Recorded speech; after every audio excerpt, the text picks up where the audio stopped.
And that's totally understandable. And one thing I'll do before, I don't know if Tony told you, let's get this out of the way right away, Tony. Um, Detroit Lions fan talking here with the Kansas City Chief.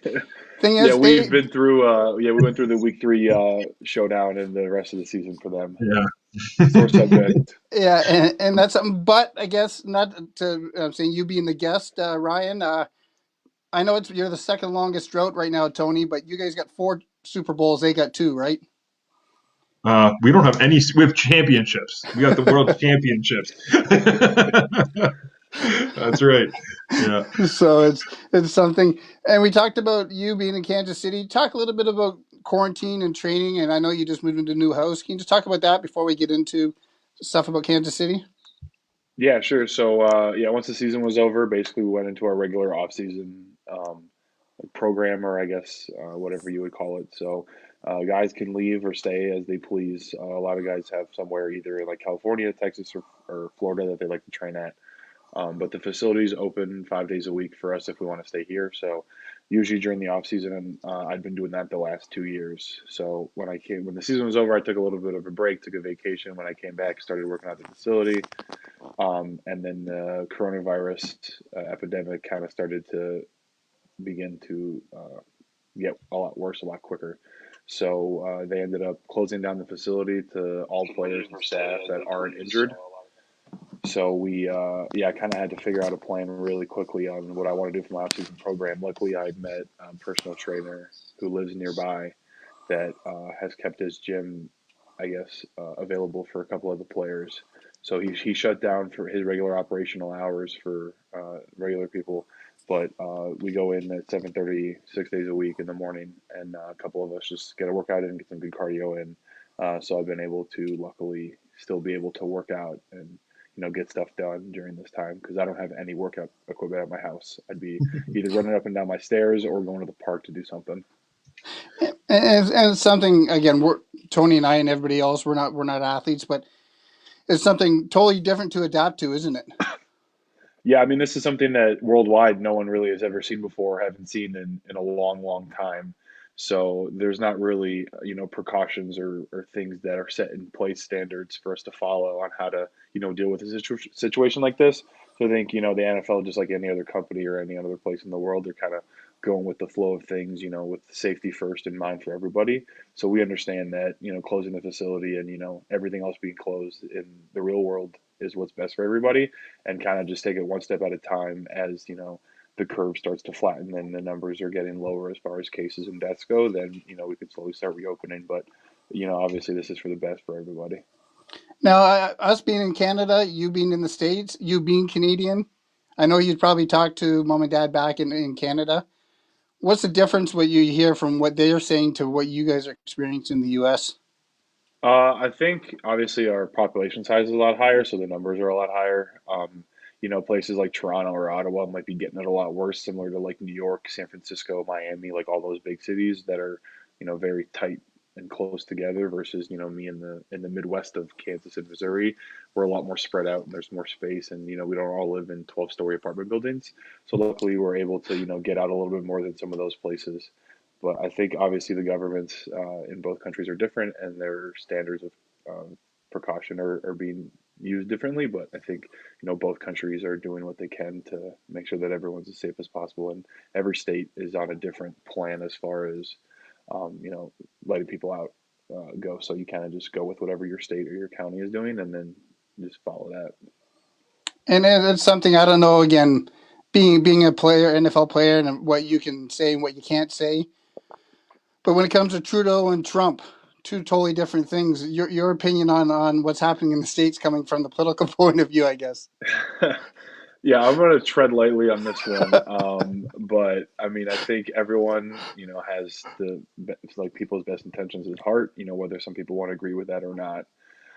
So they're getting whatever advice they are from their advisors on what's the best course of action. And if they think that what they're doing is correct, then I mean, there's nothing we can do about it. They're the governments, and that's what they say will be done. And as citizens, that's what we have to do is follow what they say. And if you don't agree with it, just stay home. And that's what is best for everybody right now. So I think that's kind of why everyone as though they want, even though they want to be out, going to restaurants, going to stores, going on vacations. I think as a whole, as a population, and we all understand, what's at risk and what could happen if we don't comply.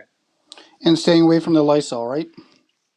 Yeah, I would not suggest injecting Lysol, no matter what the situation. It just gives us some entertainment, I guess, on the media. Yeah. Now, to get away from quarantine, and you were in North Bay, again from North Bay, Ontario. You left summer going into grade 11. Went to Buffalo, top offensive lineman there, and also co-player of the year with a teammate who's now playing for Atlanta Falcons. Can you talk a little bit being about a kid from Northern Ontario going to Buffalo and then Bowling Green and then going to Kansas City? Yeah, so grew up in North Bay, like you'd mentioned. Didn't really start playing football till I was probably grade 7 or grade 8. We don't have Pop Warner in Canada, or in North Bay at least. We have Timbits soccer and Timbits hockey, so that's what I grew up playing.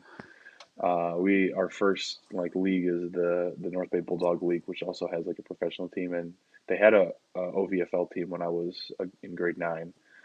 So that was the first chance I had to play. And, it's funny, in grade 7, I finally started heckling my parents to let me play football. And my mom was scared that I was going to hurt myself. Of all people, I was probably like easily the second or first biggest guy in the league. She was scared that I was going to hurt myself. So luckily, grade 8, she finally let me play. And that's kind of where the itch really started. And, my passion for the game grew. Because before it was just watching CFL games, college football games, and NFL games. And, once you start playing the sport versus once you just watch it, it's a lot different. You get more excited and stuff like that. So that's kind of where it really started growing. And then played grade 9 and 10 in North Bay. We got to get a league, junior division league championship for our coach who hadn't had one in a long time. So that was really good. And then yeah, moved to Buffalo, grade 11. There have been a couple guys in the Toronto area who had done the similar thing that I did before I went to Buffalo. So they're the ones that actually reached out to me and seeing if I was interested in transferring to Canisius and Buffalo. So yeah, I kind of brought the idea up to my parents, and they thought I was, punking them, and I thought they thought it was a joke. And I was like, no, like here's the messages. I promise you, I'm not lying. Like I'm not getting what is it, catfished. Like this is legit. And finally, I got one of the players to give me the number for the head coach, and he ended up calling my parents, and they talked to them on the phone for a while, and then we kind of went up to go visit the school to see like what it was like. And from that point on, my parents finally gave in and allowed me to apply for a transfer to the school. And then once that went through, it was a matter of just finding a host family because my parents have jobs. My brother was still living in the house with us, so it's not like they could just pick everything up and just leave for me to go play high school football in Buffalo. So actually ended up Quadri's dad worked with the dad of the family that I ended up living with. So he kind of was like, "Hey, there's this Canadian kid we're trying to get to come to Buffalo. You guys, would you be able to allow him to live with you for the 2 years that he has left in high school?" And this was at like 3 in the morning after they had finished like a bottle or two of Grand Marnier. So it was a lot easier to say yes than if it was at 2 o'clock in the afternoon on a Tuesday. So we ended up meeting halfway in Muskoka. They have a friend who's got a cottage out there. So literally a week before I moved in, we like drove up to Muskoka, met them at the cottage. We talked to them for like 8 hours. Like we got there at like 8 o'clock, 9 o'clock in the morning. We didn't leave till like 7, 8 o'clock at night. And we just sat and kind of got to know each other because it's kind of like, oh, hey, am I going to drop off my kid at your house next week or, what's going on?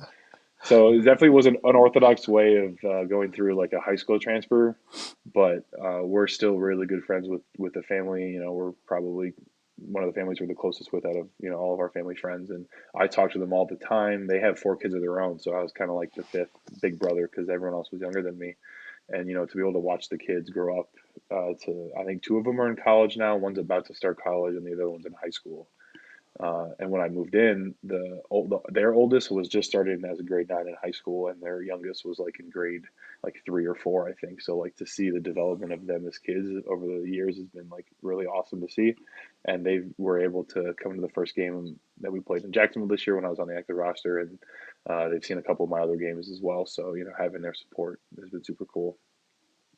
And then now for Bowling Green, yeah, committed to Bowling Green right before my senior season in high school.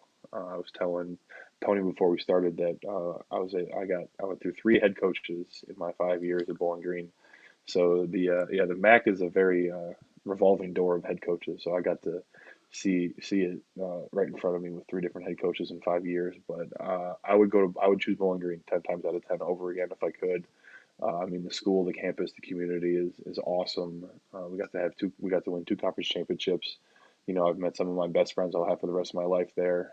I got to meet my girlfriend, who we are now going on 6 years, who she moved in with me 2 years ago when we got to Kansas City. So you know, a lot of positive experiences at my time in Bowling Green. And it's something before I turn it over to Tony. When you mentioned Bowling Green, I don't know if she's watching or not. What does a Perrysburg Ella from Perrysburg mean to you?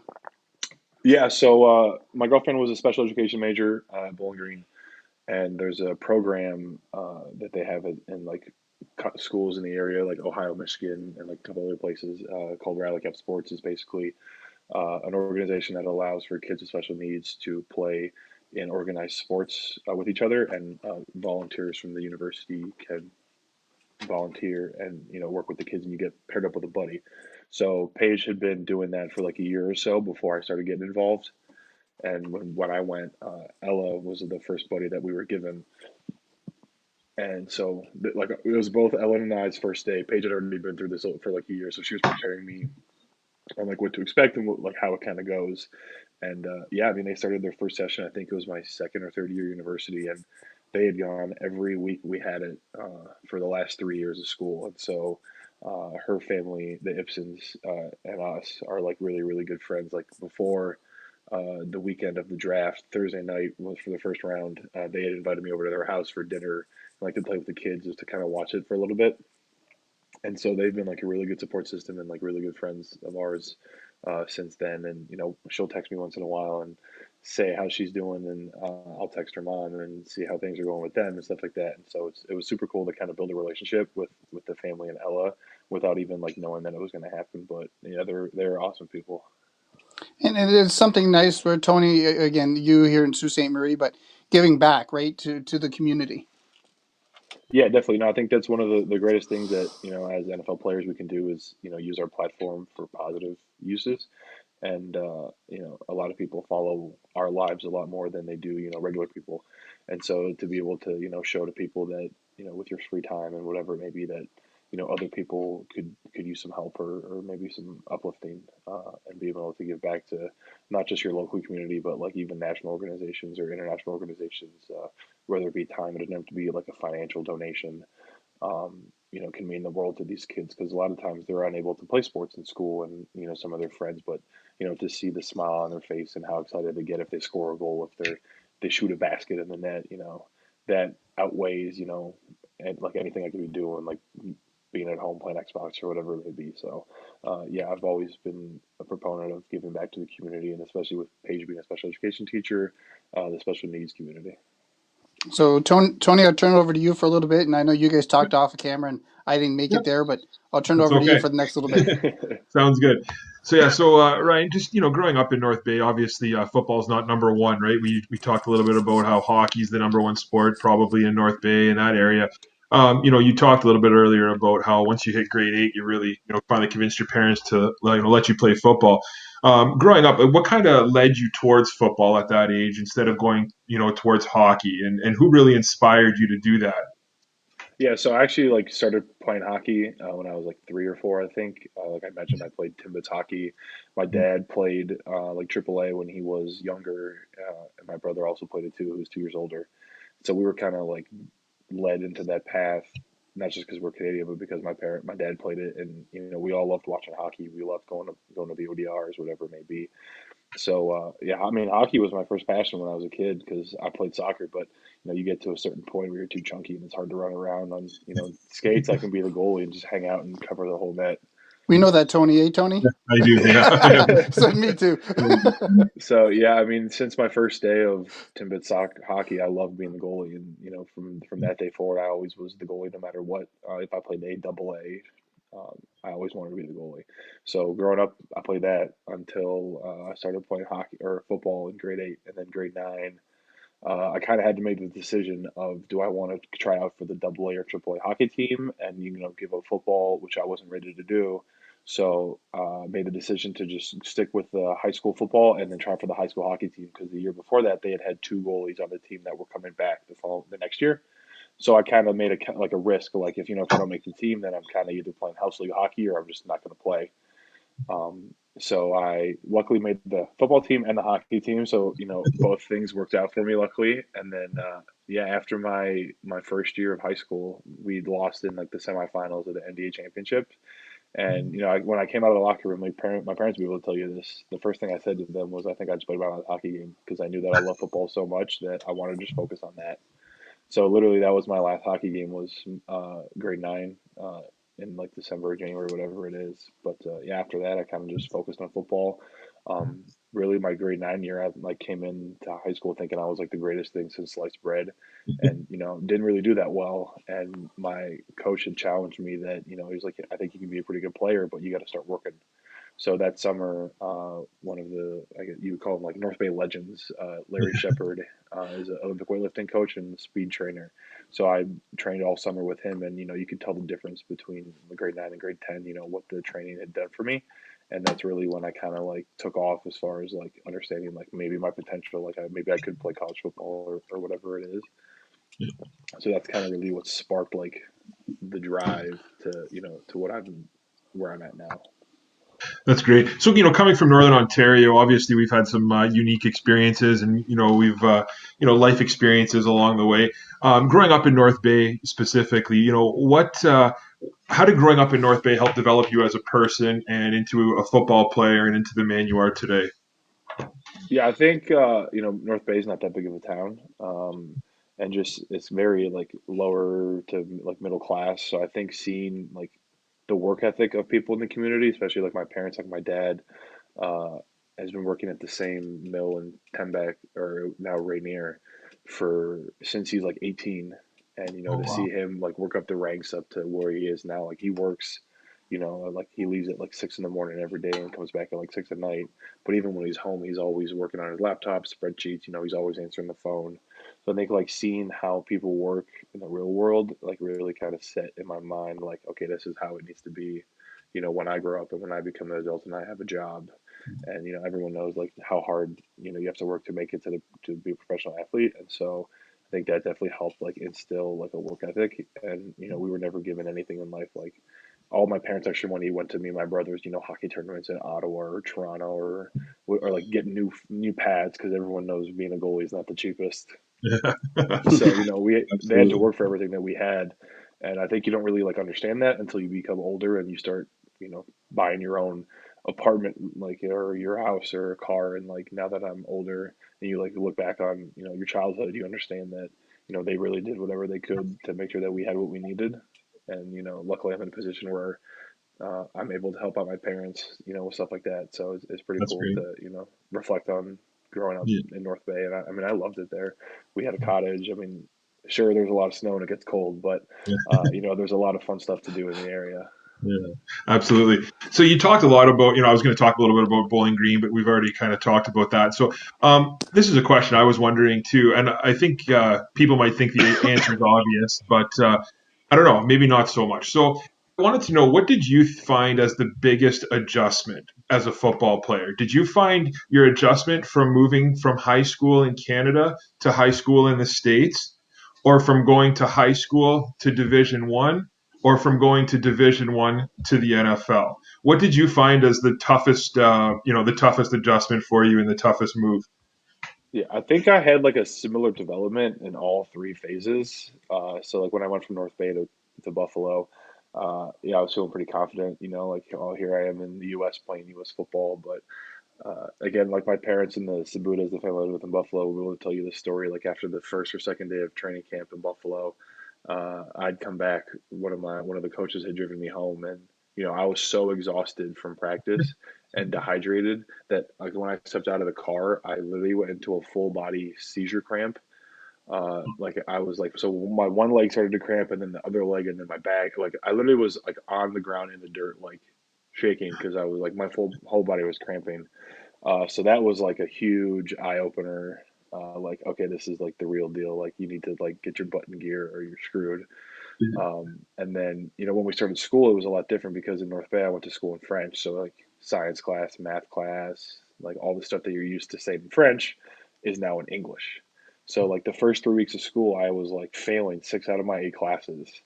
And all my teachers were like, "What's the deal?" And I'm like, "Listen, like, this is new school. I don't know the system. Like, half the stuff is like foreign to me because like all these like numbers and stuff are in like different language. Like, all the terminology you're used to in French is now in English. So like that was tough. So like I sat down with some of my teachers, and luckily a lot of them were understanding and like would sit with me like after class or at lunchtime or after school and help me out. And so after a couple of months, like I started getting my act together and obviously started passing my classes and getting better grades.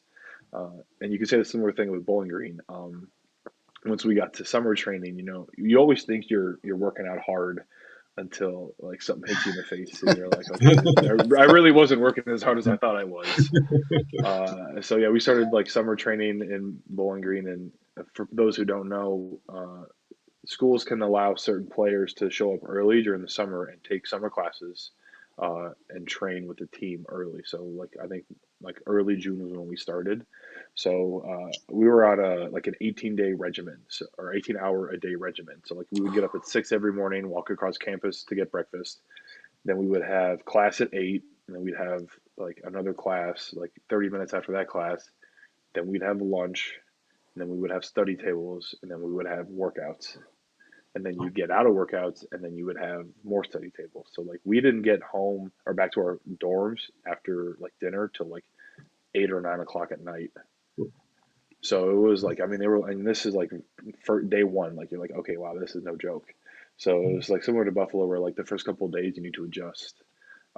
Same when I got to Kansas City, like the first couple of days of training camp, like those 3 hour practices when it's 40, 45 degrees Celsius and 100% humidity, like yeah, it's rough. Yeah. I mean, even this year, after a year of getting used to the system, like it's still like I mean, you can tell everyone's dying. They're drenched in sweat. Like my parents came to watch one day, and they were under a tent with like cold water and a fan, and they were like, "Man, it is hot out here." I'm like, "Yeah, tell me about it. How do you think I feel?" So yeah, I mean, once you just get used to your environment and like get used to the schedule, like that's the biggest thing is just like go like when I first started at all three different places, it's just like unfamiliarity and like just anxious energy because you don't know what to expect. But once you are like you understand the system and you know what to expect, then like it's not that it's any easier because they're not doing as many reps or it's not as hot, but it's just because you know what to expect.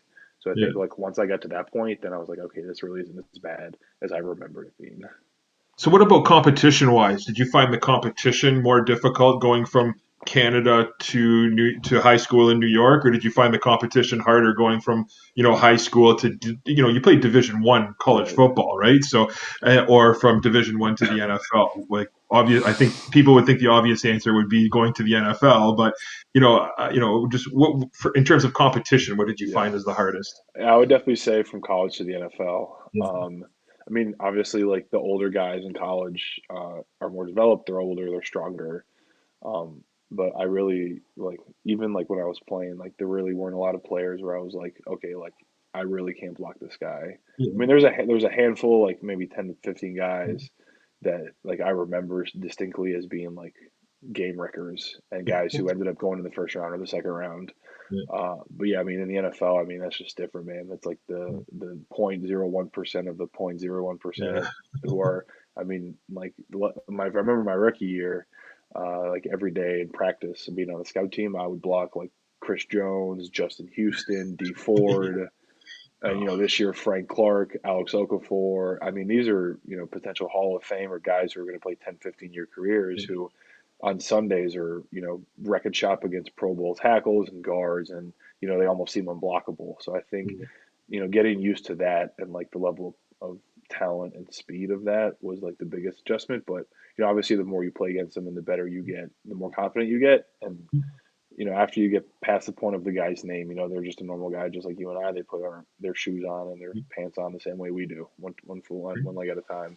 So yeah, I mean, after like the first week or two, you kind of just forget who they are and you just see them as a defender. And obviously, some guys have more talent than others, but Absolutely. I think Tony, can I Yeah, jump in you're there up for a there. second? Yeah. When you were saying about Pro Bowl names and names you're lining up against, is there a name going into the NFL that you went, holy geez, I'm lining up against him? Like when it came to you lining up against somebody, was there somebody like almost not? I know you're on the field, not starstruck, but Yeah. afterwards you went, oh wow. I mean, I guess like not necessarily in a game because I haven't really played that much, but in practice when we signed Terrell Suggs, like the next day after we signed him, like he lined up against me, and I was like, I texted like my best friend from college. I was like, dude, I just blocked Terrell Suggs in practice. Like this is insane. Like I used to watch him as a kid, like play with Ray Lewis and like all these guys, and I was like, it's just like it's just cool to see like guys who you grew up with watching, like just to play with them. But yeah, like after like the first 5 minutes, like you kind of just forget who they are. Um, yeah, I mean, ever since like my first week of like rookie camp, like 2 years ago, like you get past the oh this is who that is, and you kind of just see them as teammates. Like whenever I go home, people will be like, "Do you talk to Patrick Mahomes or like what's it like to be with him?" And I'm just like, I don't know. Like to me, he's Pat. Like he's just Pat. Like he's a teammate. Like yeah, he's like an insanely good quarterback, but he's also like a really good dude and like is very calm, quiet. Kind of sticks to himself. So like I guess like if you're not around them all the time, it's like super super cool to be with them. Like obviously having Pat as your quarterback is awesome, and to be able to watch what he does every day in practice and games is special. But he's just Pat to me. Go ahead, Tony. Okay, yeah, just talking a little bit more about the NFL and things like that. What's the biggest misconception that us as I'm a Detroit Lions season ticket holder, right? So I'm a pretty big fan of the NFL. I've seen and been through a lot, and obviously we just see the glamour and the joy of what it's like to be an NFL player. What are some of like what's some of the biggest misconceptions that us as fans have about you as an NFL player potentially, or the life of an NFL player? Yeah. I one of them would probably be just like that we're normal people. Uh, like we have hobbies and things that a lot of people that are normal have. Like I know some of the guys on the team, love to buy like 3,000 piece Lego sets and put those together. Or like a Oh lot of wow. us are huge gamers. Like I just now that I have a house, the basement is now my man cave, and so the last 3 weeks I've been grinding on Call of Duty like for a couple hours a day, just playing that. People expect us as professional athletes, especially like the superstars and the Pro Bowlers, to be like supernatural, like Captain America or like Batman or like to just be different. But, we like to, hang around and watch Netflix all day, just like anybody else. We like to just go to the store or go golfing or, whatever it is. Uh, we live normal lives. We just are fortunate to be able to play, a professional sport that a lot of people love to watch. And then I Yeah. think like the second one that really sticks out is like the time constraint that like an NFL season has. Like for training camp, most teams have somewhere that they go for training camp. So we go to Missouri Western State University, which is like an hour outside of Kansas City, and we live in the dorm rooms, like in college dorms, and they're like we wake up at like 6 in the morning, and we're not in our dorm room until like 9, 10 o'clock at night, and that's for 31 straight days. We get a day off every 7 or 8 days because the NFL mandates it. But yeah, I mean, we're up in the morning. We practice for 3 hours. We have a lunch break. We meet for 2 hours. We have a walkthrough session lift. We have more meetings.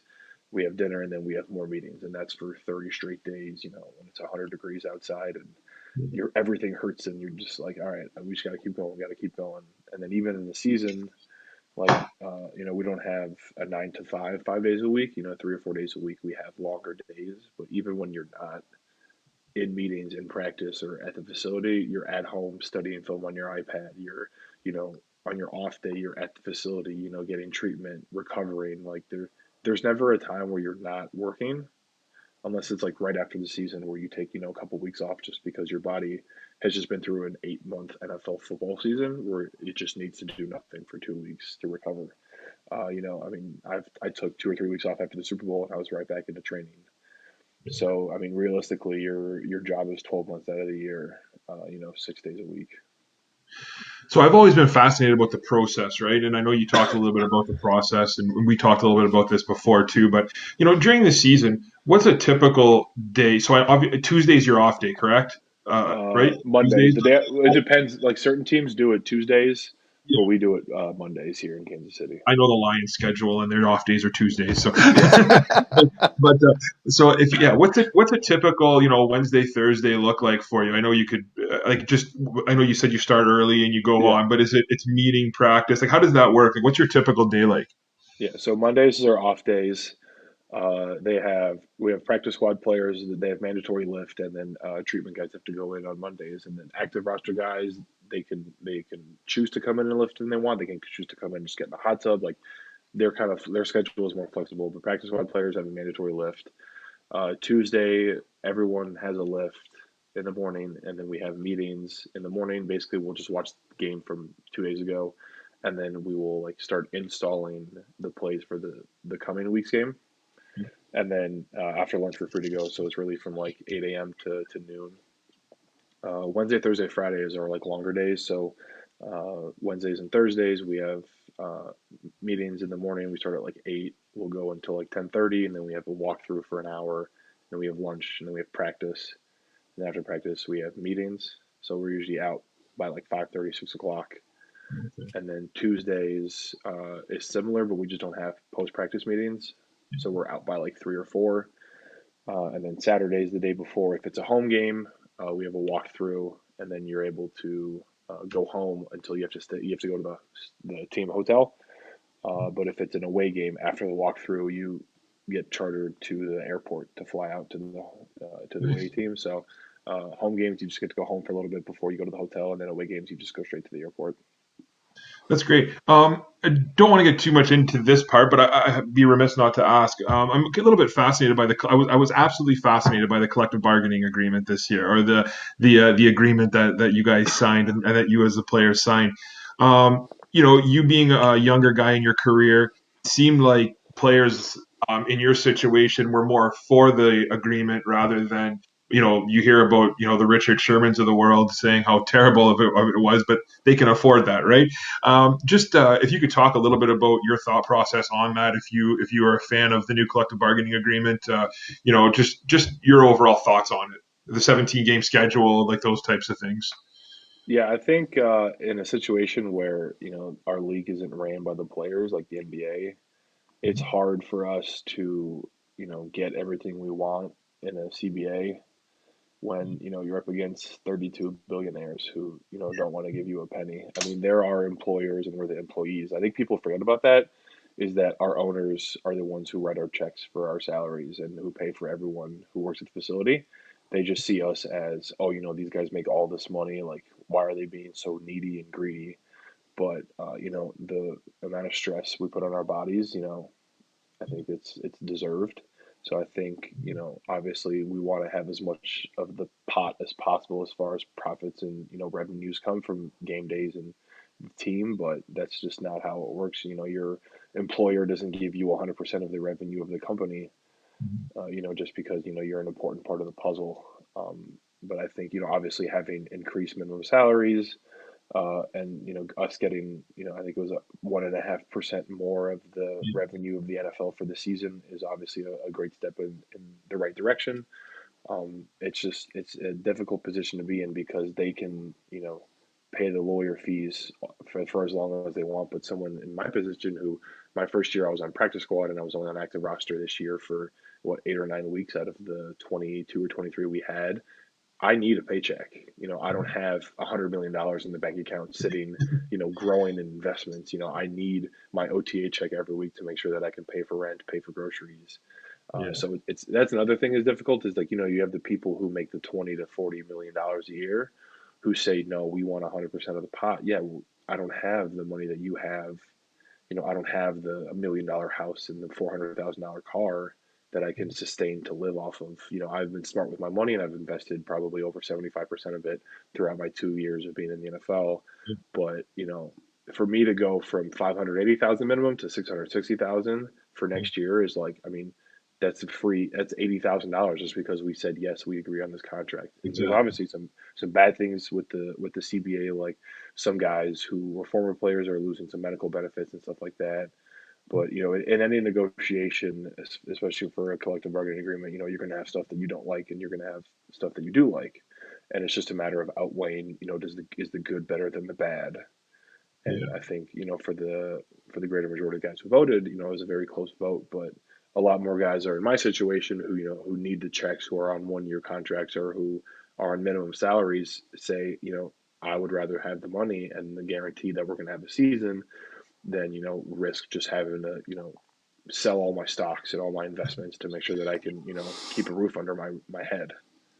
Yeah. So I know there was a lot, and this will be the last question about this, but I know there was a lot of talk after it was signed that there would have to be a lot of healing that took place amongst the union, right? Because it was so divided. I mean, I know you haven't really had a chance to be in the locker room with the guys, but is it something that is still discussed, or over time has it kind of settled, and have people kind of just accepted it, or are there still some people pretty upset that it was passed?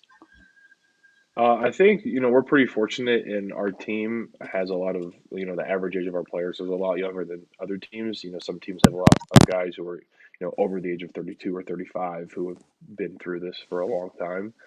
But, when we were going through the negotiations, we had our NFLPA rep come and talk to us about, what things that we're looking at and stuff.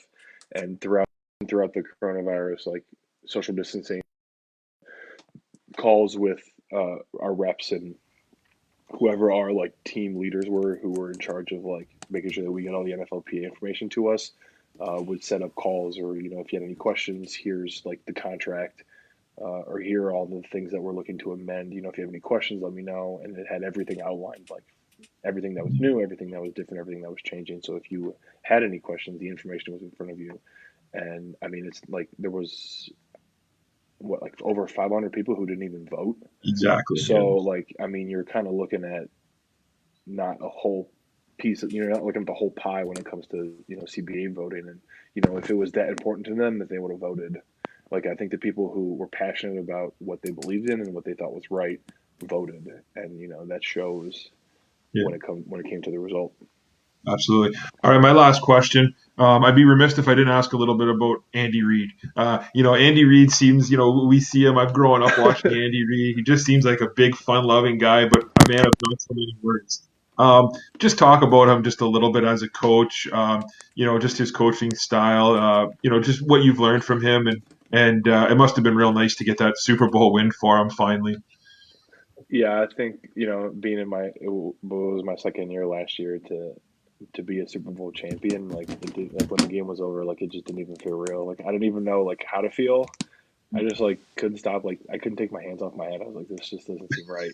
Like you got, I mean, Coach Reed has been in the NFL for he's been a head coach for over 20 years, and for him to finally get his ring where he had a couple of chances, with Philly, and even last year we were basically one play away from going to the Super Bowl. Just to see how excited and happy he was, like it was probably the greatest thing that I could have seen. Yeah, I mean he's awesome. Like to be able to be one of his players for 2 years now. I'm probably one of the luckiest guys in the league. Not everyone gets to be in the presence of a Hall of Fame coach, for the first couple of years of their career, and to have someone with as much respect and experience as he has is insane. I mean, he doesn't even. I've yet to see him really yell in 2.5 years of being here, just because his presence and like him being there, like you understand, like this is Coach Reed, like you don't Yeah. mess around when it comes to him. Like he has his fun, he has his jokes. He's very sarcastic, has a very dry sense of humor. Loves to joke around, but like when it's time to work, it's time to work. And when you see him, talking to you on the field or whatever it is, like it's time to work and time to get to business. Yeah, I bet. That's awesome. All right, Jay, you still there? There you are. Yep. Yep. All right. Hey, listen, I could ask him questions all night long, so you go ahead. You can take over here. No question. Not on camera, but I'll be back in a second. Is the one of the big thing is life as a professional athlete. Football players are built for this, but year to year, and or you don't know if you're playing like you say, come season when you're a practice player to an active player. Mentally, does that really play in your mind? It can, yeah. I mean, if you're not someone who knows that your job is safe, I mean, you can get a call any day that says you're fired. So I think you kind of like accept it and like just understand that it's a possibility. But as long as you do what you need to be doing, and you show improvement, I think you really shouldn't be worried. But in the back of your mind, you always know that they're trying to replace anybody. Everyone knows that the NFL stands for not for long, and so you know that no matter what you're doing, if they can find someone who does it better than you, then they're going to replace you very quickly because there's no love lost when it comes to replacing players on rosters because they're going to do what's best for their team, whether it's like they're just better, they like someone else more than you, even though you feel like you're doing a good job, or salary cap wise, that's a lot. That's a big thing. That was one of the big things with the CBA too, was that a lot of older guys felt like they were getting released because they were too expensive, That's right. Yeah. and so by increasing the minimum for rookies, then it gives GMs and scouts less of an incentive to get rid of older guys for cheaper guys. But yeah, you kind of just like get used to it and understand that this is how the business works. Um, yeah, when I first started, like when I was first on practice squad, I was like, oh my god, are they going to replace me, or like am I going to have a job tomorrow or what? And even last year, like when I got cut, it was kind of like, yeah, that was pretty rough. You finally get your chance to play in a game, and you don't do very well. You feel like you lost your one opportunity to prove that like you can be the next player. So like after the first like 2 weeks after that game, I wouldn't say it was like depressed, but I just didn't feel like myself, or I was just questioning if like this is really what I was meant to do. Um, but I mean, like after talking to like family and friends and stuff, they were just like, keep your head up. They could have easily just released me and said, thanks, like we'll see you later. But for them to sign me back to practice squad the next day after I cleared waivers, and then later on in the season to move back on the exit roster for the playoffs, I think proves that they see something in me. And not every team would have done that. I know a lot of teams who would have just said you didn't play well, like we don't see anything in you, and then I would have just been kind of out the door and hoping someone else would have given me a shot. But I think that gave me a lot of confidence going throughout the season, and then just understanding that when I'm on practice squad, I'm probably not going to play or get called up. So you kind of just approach practice as like a game, and you just like really focus in on like getting better at one thing a day, and like the more stuff you get better at, like the coaches notice. And I had a couple of chances to talk to my coach, like off to the side. He's like, you're doing a really good job on scout team. Like just keep it up. Like people are noticing, and so like little things like that give you kind of like a boost of energy and confidence. Like okay, there's a reason why I'm here, and the reason why I'm still doing this. And saying that, and when Tony does a lot of play-by-play for me too on other sports and stuff like that. But one thing, a young boy from Northern Ontario, you're in the NFL, but in Canada it might be the CFL. What do you say to a young guy or teenager about shooting for their goals to get to the CFL or the NFL in the United States? Would you say to the young youth? I would say just believe in yourself. When I started telling people that I was moving to Buffalo for high school, they thought I was crazy and like wasting my parents' money. But if you don't believe in yourself, nobody else will. So as long as you continue to work hard. I sacrificed a lot of stuff. I moved away from home when I was 16, when I could have just been like, oh, well, I'm fine with playing CIS football. Like I wasn't content with just settling with playing CIS football. I wanted to go to Alabama or LSU or whatever it is. I was fortunate to go to Bowling Green. When I was at Bowling Green, uh, I didn't want to just be on the team. I wanted to be a starter. I wanted to be all conference. And just believe in yourself and setting like short-term goals and long-term goals is like really, I think, what helps you keep on track, because it's easy to say, yeah, I want to play in the NHL or I want to play in the NFL or the CFL, but it's like, what are you doing to help yourself get to those goals? Are you focusing on your diet? Are you working out regularly?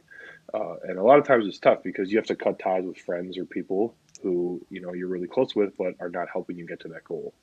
And I think once I moved to Buffalo, I really realized who my really good friends were and who the ones who supported me were, and who the ones who were just kind of like along for the ride, who really were just like, yeah, like you could totally do it. Like we'll stay in touch, yada yada yada. I mean, I maybe talked to like 10 people from North Bay still that I went to high school with or hang out with as kids. So you kind of really understand who your circle of people are, and just understanding that like just because you sacrifice something now, it doesn't mean that it's gonna hurt you in the long run. Like you're really just doing it for yourself to better yourself, because when it comes down to it, it's all about what you do for yourself. And it's something like Tony got into not the political end, but with like say the collective bargaining. With everything going on, how would you feel about walking in the stadium if you have to play in front of no fans at the starting of the season? How would that be as a player? Well, I'm used to that because in Bowling Green we didn't have too many fans when it got pretty cold, so I'm used to quiet stadiums. But yeah, I mean, obviously, once you see Arrowhead, 85,000 deep, on third and long, and you can feel the ground shake. You don't forget what that feels like. So I think it'll be interesting to see, obviously as this develops, how the NFL and the rest of the country and even Canada, deals with how are we going to fill stadiums or how are we going to have public events. But as long as the safety of everyone is what drives those decisions. I think that there's nothing we can do but be okay with it and support it, because as much as I'd want, Arrowhead to be filled up on Sundays, if it doesn't make sense for the safety of people, then I don't think that it should be done. But I think Roger Goodell and everyone in the NFL is doing what they can to make sure that we have a regular season with full stadiums and whatever it is. But if things aren't getting better, then there's nothing we can do about it. We kind of just got to go with the flow. And like I say, we've been in 45 minutes. Only 2 or 3 more questions, and we'll let you go if that's all right. But Oh, you're fine. I'm gonna play talk after this anyway. So and like you said today earlier, you had a meeting now. Is that with like the Chiefs and that? And are you hearing from them every couple of days on what's progressing or hopefully? So we haven't really talked much with the coaches and stuff as far as like what the next step is for us as far as like OTAs go. At this point, if there were to be a regular, non-coronavirus filled world, we would be at the facility 4 days a week. We would do workouts in the morning, and then we would have meetings similar to what we do today. But instead, basically, they just send us an at-home workout program, and we do the workouts on our own. And they send like one copy for if you have a lot of workout like equipment, if you have everything you need, or one if you don't. Basically, kind of like a makeshift. Do what you can with what you have. So really, the only thing we're missing is like the in-person interaction. The meetings are the same length that they would be if we were in person. They're covering the same content. It's just instead of it being in a meeting room together, we're on iPads. So, a thing here I'm going to put on. You're not going to see the graphic just because of the way it's set up, but the graphic that I just put over, provided by your uncle Dennis from Oh, Temiskaming. geez. But no, it has just you holding up the newspaper and you kissing that trophy. Can you just touch Okay. base on that feeling with Super Bowl champion? I mean, it's just like surreal. Like it's just insane. Like, you grow up as a kid watching the Super Bowl, like with all your friends, all your family, these big parties, and you see everyone like celebrating after with the confetti. And you're just like, man, that must be like the coolest feeling ever. And I promise you it is. But it's just like there's so much running through your head that like you just don't even know like how to express it. I mean, we were down 12 points with like 6 minutes left in the game, like maybe 5 minutes, and the doubt starts to creep in your head. Like I know we can do this, but it's like, is it possible? And you could see, I mean, the sideline was kind of a little gloom. Like we felt like, darn, like this might slip away from us. And you never know how many chances you'll have to play in a Super Bowl. And for you to be there, you want to capitalize on the opportunity of making sure you get that ring. And luckily, Lord Patrick Mahomes himself and our defense and everyone else decided to, they clutched up and they got the job done. And I'm forever fortunate to be able to say, I'm a Super Bowl champion, and for them to be able to do what they did to, have my name etched in history as someone who I didn't even dress for the game, but I put in the work on the weekdays, and I practiced in his meetings just like anyone else. I just didn't get to play, but I mean, yeah, I don't think I'll ever forget like what happened when that clock hit. I mean, I just like dropped down to my knees and like was like, this is insane. And I was fortunate to have like my family and my girlfriend and my brother come down on the field with us after the game, and be able to share that with them. So it's something like you don't really think about every day. When like after a while, like I wake up in the morning, I go work out, I do it. I don't think about the Super Bowl, but every time it pops up on Twitter, or, someone asks me about it, it's just like, yeah, like that's pretty freaking cool. Now, who's Scott Hunter? Scott is my older brother of 2 years. Okay, he just commented said best moment ever. So Yeah, it was cool because like we were all celebrating on the field, and like family and friends started like flowing in. Like you only had a certain amount of family passes per player, and so like they all had their family passes before the game started, and I kind of knew where they were sitting, but I had no idea. And so I was just like, we were like hugging teammates and coaches and like celebrating. And all of a sudden, like my parents and my brother and my girlfriend like popped up on the field, and I was like, oh my god, like this is sweet. And yeah, like, we were just all going nuts. Like it was pretty crazy. understandable. And I always do rapid fire with athletes just to see what their comments are. Is North Bay or Kansas City? Oh, I gotta go. What are we talking like overall? Overall, I gotta go Kansas City. I like ever since I've been away, like just the winters in North Bay. My dad will be like, "Oh, it's minus 40 today." I'm like, "Oh, it's like 5 degrees here." Turf or grass? Grass, 100%. Why is that? Turf hurts your knees and more prone to injuries. Grass just feels more natural. And growing up in Northern Ontario, we don't have too many turf fields, and so I'm used to playing on the muddy terrain that is North Bay. Now, three questions, and it might put bullseye on your back. Biggest Okay. joker in the dressing room. Biggest jokester. Jeez. It used to be Reggie Ragland, and then he signed with Detroit. So Reggie's a really good guy. He used to be a locker room DJ and jokester, but I'd say in the offensive line, probably Andrew Wiley's one of the top jokesters we got. Motivator. Definitely Tyrod Matthew. That dude, ever since he stepped in the foot in the locker room, just his presence, you can tell he loves to have fun, but he's all about business, and he gained the respect of everybody in that locker room from day one. And somebody you don't even know who's there. Oh,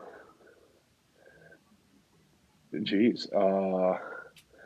I would say the DBs just because of the way the locker room is set up, because it's like I don't know. There's like they're in the corner opposite of us behind a wall.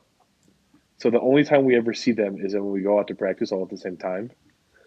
But I don't really say too much in the locker room. I'm pretty quiet. The O line has their own little hut area that we like to sit in, and we do our thing. But yeah, I mean, most of the guys aren't too loud. The receivers, they like to have fun, play basketball in the locker room, so they're pretty out there in the open. We see them all the time. But I mean, the whole team, man, is just a great group of guys, and I'm lucky to be here. And going into 2020, whenever that happens, you're on the active roster. I definitely believe that I'll be on the active roster this year. Yeah. So does that take a little bit of pressure off heading into the season? I mean, there's always pressure. You want to perform at your best and do what you can, but I feel like what I'm doing right now compared to like potentially some of the other guys who are able to work out a lot. I think I'm putting myself in a good position to be in a great shape for training camp and for OTAs. And so as long as I just continue to do this and grow off of last year, there's no reason why I can't be on the team this year as well. And second last question. Last couple of weeks, because being a Canadian boy, we had the Canadian CFL draft, NFL draft, again, both being online. But you being a free agent, not being drafted, and knowing of, like I say, Michael Reed from Sault Ste. Marie sat by the phone, didn't hear his name. What do you say to players like that who didn't hear their name about getting to that next level without, like I say, without hearing their phone call?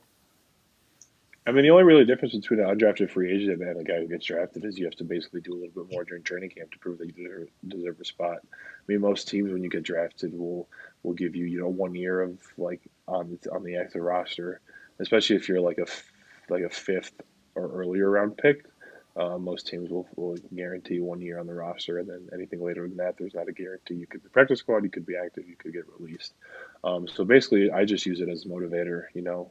Teams as a UDFA, they're like it's basically a kind of like almost like a mini, I would say, slap in the face. It's like we wanted to draft you, but we just ran out of picks.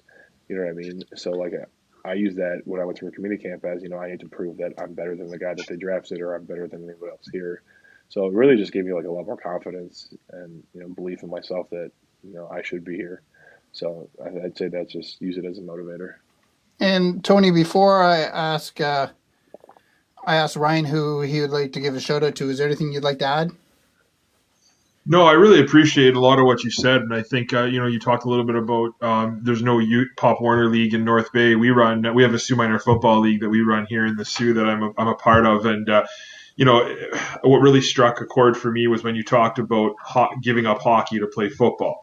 And in the Sioux, we see that a lot. A lot of our real stud football players are all double, triple A hockey players. And, we have them playing up until grade 8. And then once they get to high school, they think that they have to always go the hockey route, right?